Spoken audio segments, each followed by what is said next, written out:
The Toll, Book 3 in Arc of a Scythe series.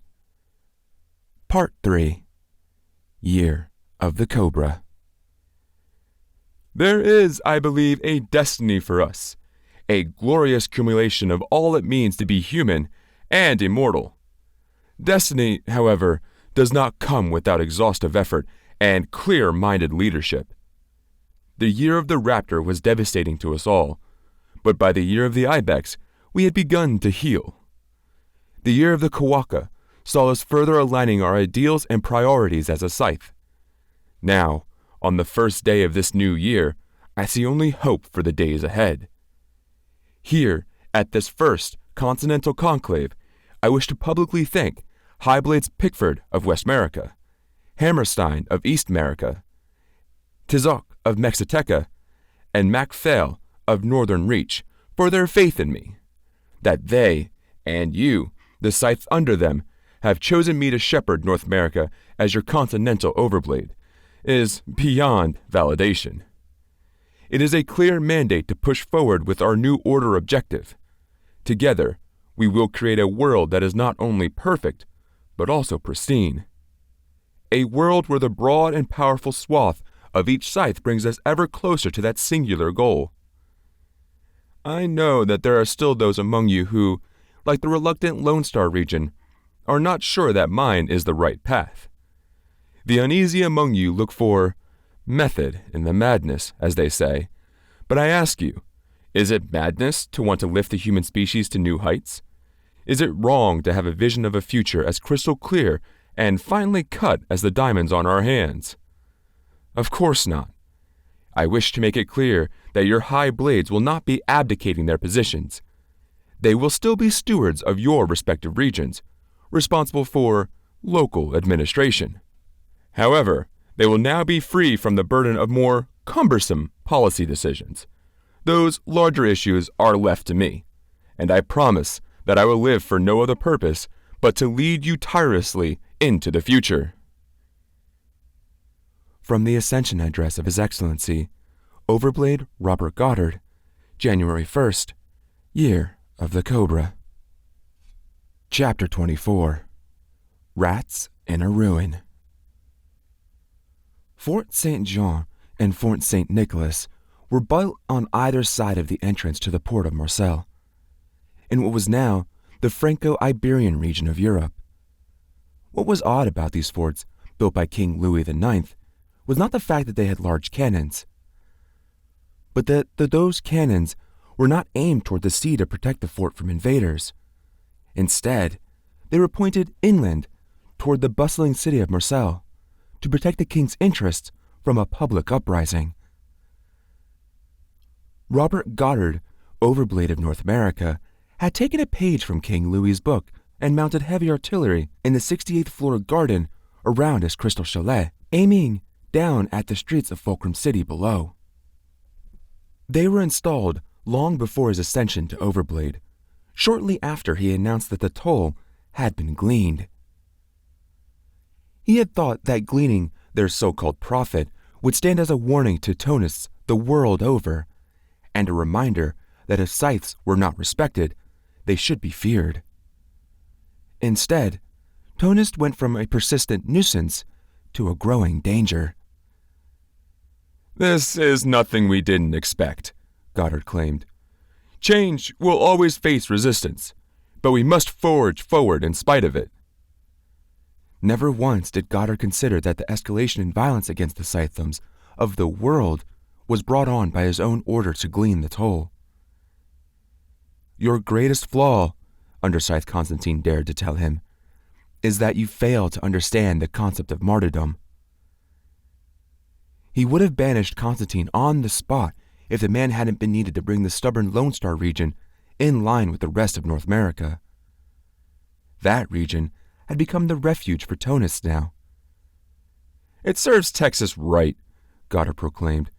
Let it be overrun by them like rats in a ruin. The Overbrade's crystalline chalet had changed over the past few years.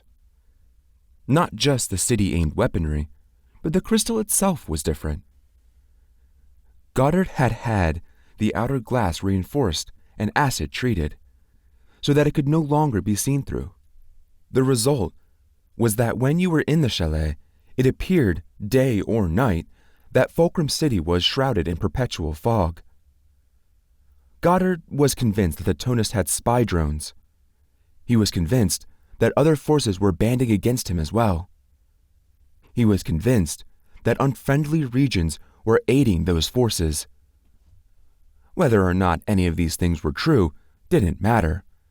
He acted as if they were, which meant it was Goddard's truth, and what was true for Goddard became true for the world, or at least every part of the world where he had smudged his indelible fingerprint. "Things will settle," he told the nearly 2,000 scythes who gathered for the first continental conclave. "People will get used to the way things are. See that it is for the best, and they'll settle." But until then, the windows would remain fogged, the troublesome would be gleaned, and the silent guns would be pointing resolutely at the city below. Goddard was still reeling from the botched Amazonian raid. Highblade Pickford had failed to apprehend Scythe Anastasia. It wasn't the first time that she'd disappointed him, but there was not much he could do about her, at least not now. Goddard did foresee a time when he would point the Highblade of other North American regions, rather than leaving it to the unpredictable voting process in conclaves. Pickford's saving grace was that she did manage to catch Rowan Damish, who was, at this very instant, on his way to Fulcrum City. That would have to suffice until the girl was apprehended. Hopefully, Anastasia would be so consumed by running and hiding that she wouldn't be able to make much trouble.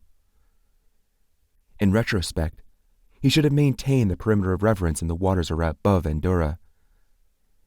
He had been worried that a salvage might reveal evidence of what really happened. He never dreamed it might lead to this.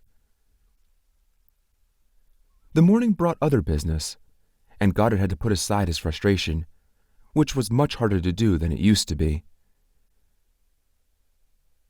Highblade Charisse of Roche Sharif is on his way up, with a sizable entourage, Underscythe Franklin informed him. "And are they of one mind?" Rand quipped.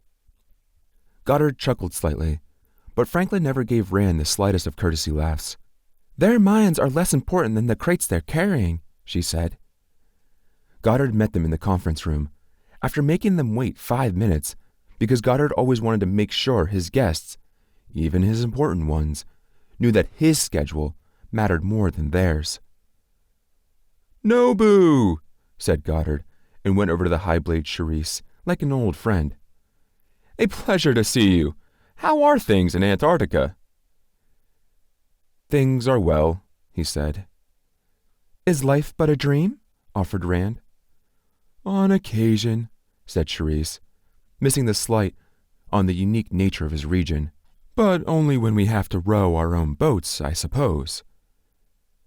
Now, Underscythe Franklin offered up a courtesy laugh, but it created more attention than it dispersed.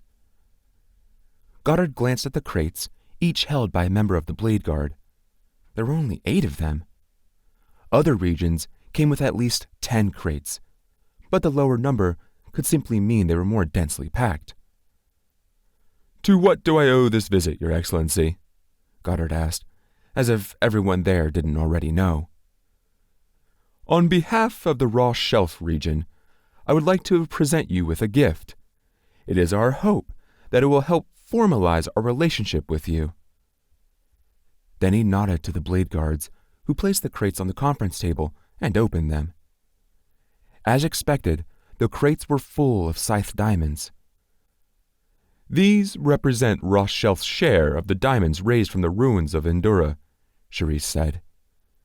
"Impressive," said Goddard. "Are these all of them?" "All of them, yes."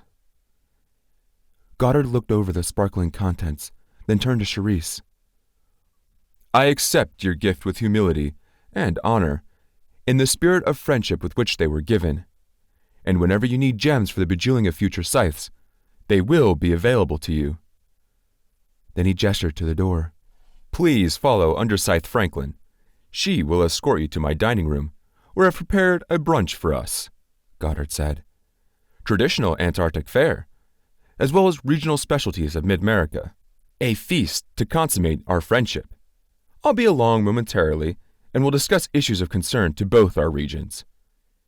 Franklin escorted them out just as Nietzsche entered. "Give me good news, Freddie," Goddard said. "Well, I've been tracking Anastasia south. They're only so far south she can go before being cornered in Tierra del Fuego."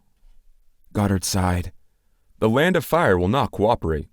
Let's up our efforts to catch her before she gets there." "We're doing all we can," Nietzsche said. "Do more," Goddard told him.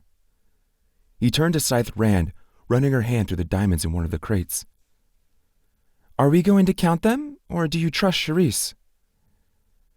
"It's not the number that matters, Hein, but the gesture. The trove we are creating is simply a means to an end, a symbol of something far more valuable than diamonds." Even so, Goddard knew he would hurl them all into the sea in exchange for having Scythe Anastasia in his hands.